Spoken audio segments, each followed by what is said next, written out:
Hi, I'm Alex. I'm Lindsay. And I'm Katie. Welcome to our Culturally Responsive Teaching Project. First, let's start with our cultural frame of reference.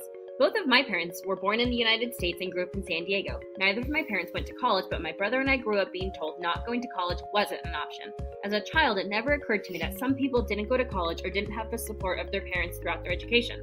During my time in the classroom, I found that I was triggered by students who seemed to be putting in little effort and, from my perspective, seemed to have little support from their families when it came to their education.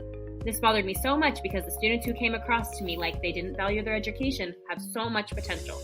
After reflecting on my background and personal experience, I came to realize that because I grew up with parents who were so involved in my education, when I saw children who appeared to have little support and motivation, I would easily become frustrated and confused, assuming that their parents didn't care or didn't value education. From this experience, I've learned that I need to widen my cultural aperture and not compare my students' home life or childhood to my own. In my family, education was highly valued, and it was always expected of my siblings and me to perform at high standards throughout our time in school. However, we were always given the appropriate supports that allowed us to be successful as well. Both of my parents were always very involved and hands-on, which I believe made a huge positive impact on my siblings and my success in school. Growing up, I was raised to value my own education and have respect for all my teachers and every adult I came into contact with. During my time in the classroom, I found that I was triggered by students who I thought were being purposefully defiant to both the teacher and myself, which in turn distracted other students from their learning. This frustrated me because it seemed as though these students did not value their teacher, their peers, or their education, which I believe is so important.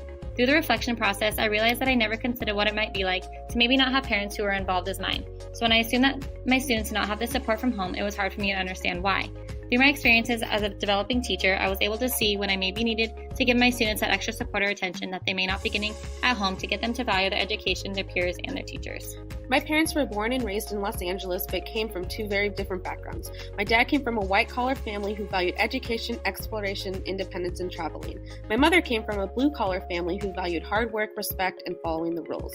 Together, they formed our family values of education, communication, and traveling.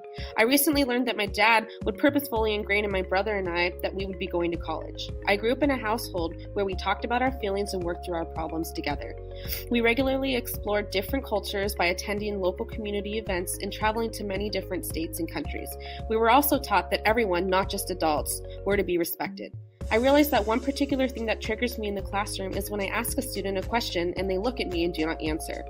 To me, it is a sign of disrespect to not respond when someone is talking to you.